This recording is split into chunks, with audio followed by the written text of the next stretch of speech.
Hello வணக்கம். இது உங்கள் சிவி ஜோன். ஸோ எல்லாரும் எப்படி இருக்கீங்க? இப்போ பார்த்தீங்கன்னா பிக் பாஸ் விட்டு நம்ம வினோத் வெளியேறிவிட்டார். பட் இருந்தாலும் லாஸ்ட்டாக பிக் பாஸ் வந்து ஒரு சூப்பரான ஒரு கிஃப்ட்டு இது வரைக்கும் பிக் பாஸ் வீட்டிலேருந்து போன யாருக்குமே கொடுக்காத ஒரு ஒரு ஒரு சூப்பரான ஒரு கிஃப்ட்டை கொடுத்துருக்காரு. ப்ளஸ் ஒரு ரிக்வஸ்ட்டும் பண்ணார். ப்ளஸ் அவரே மனம் உடைஞ்சு ஒரு விஷயம் பண்ணியிருக்காரு. எல்லாத்தையும் பார்க்கலாம். அதுக்கு முன்னாடி பார்க்குற எல்லாரும் நம்மளோட சேனலை சப்ஸ்கிரைப் பண்ணிட்டு பாருங்கள், லைக் பண்ணுங்கள், கமெண்ட் பண்ணுங்கள், ஷேர் பண்ணுங்கள். போவாங்க இந்த வீடியோக்குள்ளே போகலாம். கண்டிப்பாக எனக்கு தெரிஞ்சு எல்லாருமே வந்துட்டு கண்டிப்பாக அழுதுருப்பீங்க இந்த மூமெண்ட்டை பார்த்து. அப்படின்றதுலாம் மாற்றுக்கிறது கிடையாது. நான் அழுதேன். ரொம்ப ஒரு மாதிரி ஆகிடுச்சு அந்த மூமெண்ட்.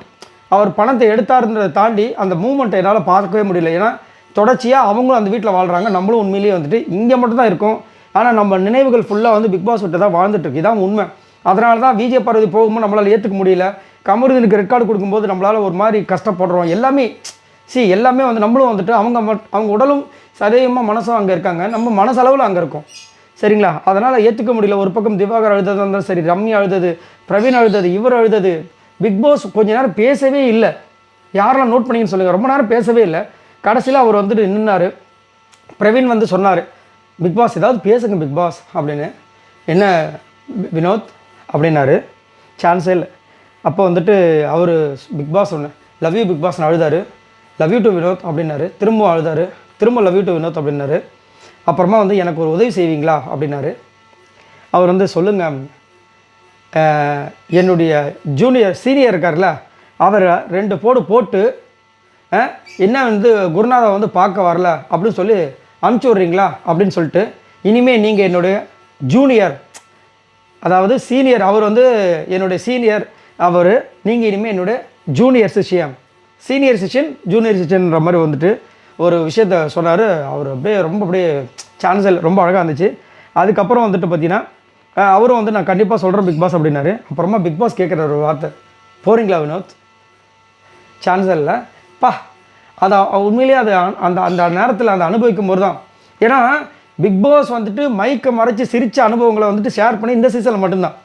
உங்களோட ஜோக்கு கேட்டு நான் மைக்கை மறைச்சி சிரிச்சிருக்கேன் வினோத் அப்படின்னு.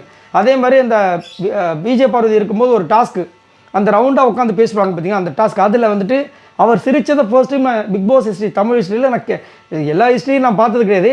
இதில் நான் ஃபர்ஸ்ட் டைம் கேட்குறேன். அவர் வந்து சிரித்த விஷயங்கள் அப்படி ஒரு மாதிரி சிரிப்பார், இருங்க அப்படின்ட்டு. ஏன்னா பிக் பாஸ்க்கு இது ஒரு புதிய அனுபவம். சரிங்களா? அதை வந்து அவர் சொல்லும்போது அவர் ஆமாம் பிக் பாஸ் அப்படின்னேன். அப்போது கையில் வேறு பணப்பட்டி இல்லாமல் இருந்தார். அதை இன்னும் பணப்பட்டி இல்லை அப்படின்னு சொல்லிட்டு பணத்தை எடுத்து வைக்க சொன்னாங்க. அப்படி இவர் வந்துட்டு I miss you Bigg Boss சொல்லுங்கள் அப்படின்னு சொன்னாங்க. மாறி பேசிக்கிட்டாங்க. அப்போ வந்துட்டு இவர் வந்து அப்படின்னு பிளேயிங் கேஸ் கொடுத்தாங்க. அங்கேருந்து பிக் பாஸ் முத்தம் கொடுக்குறாரு. இன்னும் இது புதுசாக நடக்குதுன்னு. ஏன்னா அவரை மிஸ் பண்ணுறாரு அவர். அதெல்லாம் வந்து சான்ஸே இல்லை. அதுக்கப்புறமா வந்துட்டு இதுக்கு மேலே வெயிட் பண்ண வேண்டாம். இதுதான் முக்கியமான வார்த்தை. நிறைய முக்கியமான சொல்லிட்டேன். இதுக்கு மேலே வெயிட் பண்ண வேண்டாம். இப்போ நானே பணப்பெட்டியை பிடிங்கி வச்சுட்டு உங்களை வெளியே அனுப்ப மாட்டேன், அதனால் இப்போயே கிளம்புங்கன்னாரு. செம்மல்ல. அதுக்கப்புறம் பணத்தை எடுத்து போய் பாக்கியா சிஸ்டர் கிட்ட போய் கொடுங்க, தாய்லாந்து பக்கம் ஓடிடாதீங்க அப்படின்னு சொன்னதெல்லாம் ஜெய்ஸ்டார் வினோத். சான்ஸே இல்லை. எனக்கு ரொம்ப பிடிச்சிருந்த அந்த மூமெண்ட்டை வந்து கிரியேட் பண்ண விஷயங்கள். இது வரைக்கும் பணப்பட்டி எடுத்துகிட்டு போனவங்களுக்கெல்லாம் இவர் வந்து இந்த மாதிரி ஒரு இது அமைஞ்சிருக்குமா நம்ம யோசிச்சு பார்த்தோம். ஒன்றுமே இல்லை. இந்த மாதிரி ஒரு எமோஷனல் மூமெண்ட் கானாவனத்துக்கு மட்டும்தான் அமைஞ்சது. செம்மையாக இருந்துச்சு. நான் வந்து பயங்கரமாக இருந்தது. கண்டிப்பாக இதை நம்ம திரும்ப போட்டு பார்க்குற அளவுக்கு ஒரு மூமெண்ட்டாக இருந்தது. பிக் பாஸே ஃபீல் பண்ணுறதுலாம் எப்படி இருக்கும் பாருங்கள். சரி, இதை பற்றி உங்களோட கருத்தில் சொல்லுங்கள். பாய் நண்பர்களே.